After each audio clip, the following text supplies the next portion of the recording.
বিসমিল্লাহির রহমানির রহিম। আলহামদুলিল্লাহি রব্বিল আলামিন। আসসালাতু ওয়াসসালামু আলা রাসূলিহিল আমিন। রমজান মাস শুধুমাত্র রোজা রাখার মাস নয়, এটি আত্মশুদ্ধি, ত্যাগ, ধৈর্য এবং ঈমানের পরীক্ষার মাস। ইসলামের ইতিহাসে এই মাসে এমন কিছু ঘটনা ঘটেছে যা মুসলিম উম্মার জন্য চিরকালীন অনুপ্রেরণা হয়ে আছে। তার মধ্যে সবচেয়ে গুরুত্বপূর্ণ একটি ঘটনা হল বদর যুদ্ধ। রমজানের ১৭ তারিখে সংঘটিত এই যুদ্ধ শুধু একটি সামরিক সংঘর্ষ ছিল না, বরং এটি ছিল সত্য ও মিথ্যার মধ্যে এক ঐতিহাসিক লড়াই। এই যুদ্ধে মুসলমানদের সংখ্যা ছিল মাত্র ৩১৩ জন, আর কুরাইশ বাহিনী ছিল প্রায় ১,০০০। অস্ত্রশস্ত্রেও ছিল বিশাল পার্থক্য, কিন্তু তারপরেও বিজয় হয়েছিল মুসলমানদের। কেন? কিভাবে? এই যুদ্ধ আমাদের কি শিক্ষা দেয়? আজকের এই ভিডিওতে আমরা জানব বদর যুদ্ধের ইতিহাস, এর পটভূমি, যুদ্ধের ঘটনা এবং কোরআন ও হাদিসের আলোকে এর গুরুত্বপূর্ণ শিক্ষা। চলুন শুরু করি। বদর যুদ্ধের পটভূমি। রাসূলুল্লাহ সাল্লাল্লাহু আলাইহি ওয়াসাল্লাম যখন মক্কায় ইসলামের দাওয়াত দিতে শুরু করেন, তখন কুরাইশরা তীব্রভাবে তার বিরোধিতা শুরু করে। মুসলমানদের ওপর চলতে থাকে নির্যাতন, অত্যাচার ও সামাজিক বয়কট। অবশেষে আল্লাহর নির্দেশে নবী সাল্লাল্লাহু আলাইহি ওয়াসাল্লাম এবং সাহাবীগণ মদিনায় হিজরত করেন, কিন্তু কুরাইশরাও এখানেও শান্তিতে থাকতে দেয়নি। তারা বারবার মুসলমানদের ধ্বংস করার পরিকল্পনা করতে থাকে। এই পরিস্থিতিতে মুসলমানরা জানতে পারেন যে কুরাইশদের একটি বড় বাণিজ্য কাফেলা সিরিয়া থেকে মক্কার দিকে ফিরছে। কাফেলাটির নেতৃত্বে ছিল আবু সুফিয়ান। মুসলমানরা এই কাফেলাকে আটক করার পরিকল্পনা করেন, কিন্তু খবর পেয়ে আবু সুফিয়ান মক্কায় বার্তা পাঠায় এবং কুরাইশরা প্রায় ১,০০০ সৈন্যের বিশাল বাহিনী নিয়ে মদিনার দিকে রওনা হয়। অন্যদিকে রাসূলুল্লাহ মাত্র ৩১৩ জন সাহাবী নিয়ে বের হন। তাদের মধ্যে ছিল ৮২ জন মুহাজির, ৬১ জন অজ গোত্রের, ১৭০ জন খাজরাজ গোত্রের। তাদের কাছে ছিল মাত্র ২টি ঘোড়া ও ৭০টি উট। বদর যুদ্ধের স্থান। মদিনা থেকে প্রায় ১৩০ কিলোমিটার দূরে একটি স্থানের নাম ছিল বদর। এখানে কিছু কূপ ছিল, যা যুদ্ধের সময় পানির জন্য খুব গুরুত্বপূর্ণ ছিল। এই জায়গাতেই মুখোমুখি হয় মুসলমানদের ছোট বাহিনী এবং কুরাইশদের বিশাল বাহিনী। যুদ্ধের আগে রাসূলের দোয়া। যুদ্ধের আগের রাতে রাসূলুল্লাহ অত্যন্ত বিনয়ের সাথে আল্লাহর কাছে দোয়া করেন। তিনি বলেন, হে আল্লাহ, যদি আজ এই ছোট দলটি ধ্বংস হয়ে যায়, তবে পৃথিবীতে আর কেউ তোমার ইবাদত করবে না। এই দোয়া করতে করতে তার চাদর কাঁধ থেকে পড়ে যায়। তখন আবু বকর রাদিয়াল্লাহ তাআলা আনহু তা তুলে দিয়ে বলেন, হে আল্লাহর রাসূল, আপনার রব অবশ্যই তার প্রতিশ্রুতি পূরণ করবেন। এই ঘটনা সহিহ হাদিসে বর্ণিত আছে। হাদিস। রাসূল বদরের দিনে দীর্ঘ সময় ধরে দোয়া করেছিলেন। সহিহ মুসলিম হাদিস নম্বর 1763। ফেরেশতাদের সাহায্য। বদর যুদ্ধের অন্যতম অলৌকিক ঘটনা ছিল ফেরেশতাদের সাহায্য। আল্লাহ তাআলা কোরআনে বলেন, যখন তোমরা তোমাদের প্রতিপালকের কাছে সাহায্য চাইছিলে, তখন তিনি তোমাদের ডাকে সাড়া দিলেন। আমি তোমাদের সাহায্য করব ১,০০০ ফেরেশতা দিয়ে। সূরা আল আনফাল আয়াত ৯। আরেক আয়াতে আল্লাহ বলেন, নিশ্চয়ই আল্লাহ তোমাদের সাহায্য করেছিলেন বদরে, অথচ তোমরা ছিলে দুর্বল। সূরা আলে ইমরান আয়াত ১২৩। এ থেকে বোঝা যায় বিজয় শুধুমাত্র সংখ্যার ওপর নির্ভর করে না, বরং আল্লাহর সাহায্যের ওপর নির্ভর করে। যুদ্ধের শুরু।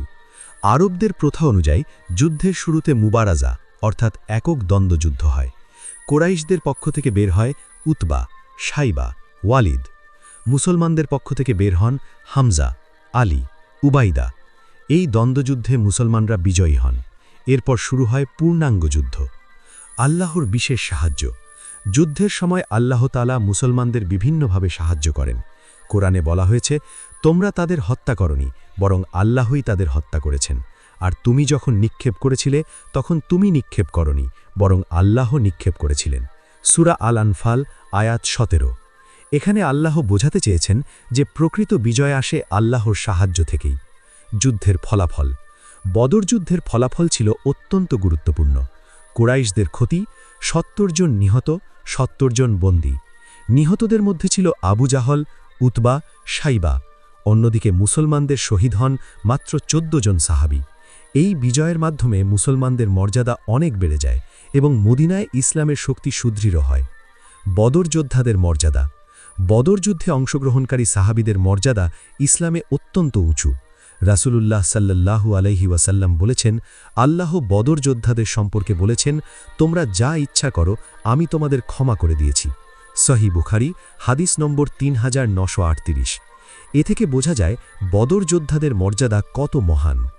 বদর যুদ্ধ থেকে গুরুত্বপূর্ণ শিক্ষা। ১. আল্লাহর ওপর পূর্ণ তাওয়াক্কুল। বদর যুদ্ধ আমাদের শেখায় যে সত্যিকারের ঈমানদাররা সব সময় আল্লাহর ওপর ভরসা করে।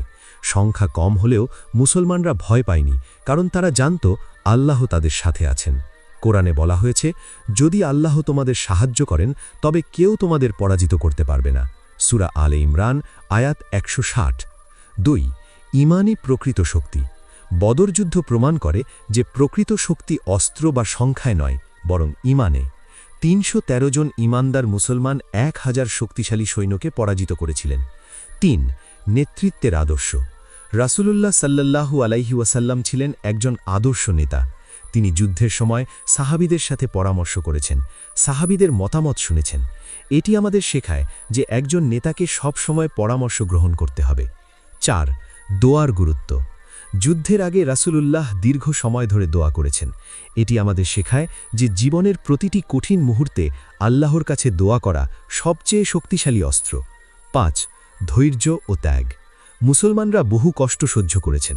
তারা ক্ষুধার্ত ছিলেন, অস্ত্র কম ছিল, কিন্তু তবুও তারা ধৈর্য ধরেছেন।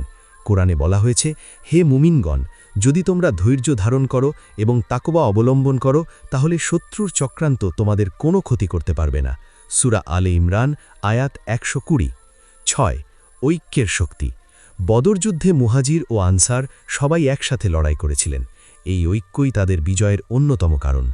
আজকের মুসলিম উম্মার জন্য এই শিক্ষা অত্যন্ত গুরুত্বপূর্ণ। ৭. আল্লাহর সাহায্য অদৃশ্যভাবেও আসে।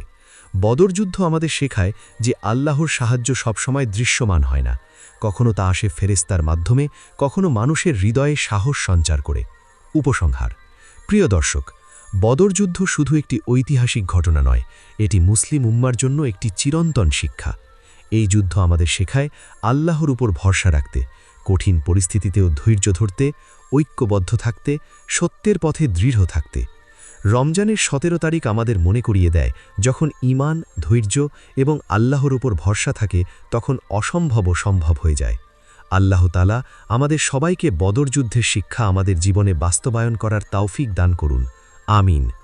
আপনারা যদি এই ভিডিও থেকে উপকৃত হন তাহলে লাইক, কমেন্ট ও শেয়ার করুন, যাতে অন্যরাও বদর যুদ্ধের শিক্ষা জানতে পারে। এবং এমন আরও ইসলামিক ভিডিও পেতে চ্যানেলটি সাবস্ক্রাইব করুন। মহান আল্লাহ আমাদের সবাইকে উভয় জাহানের কল্যাণ দান করুন। আমিন।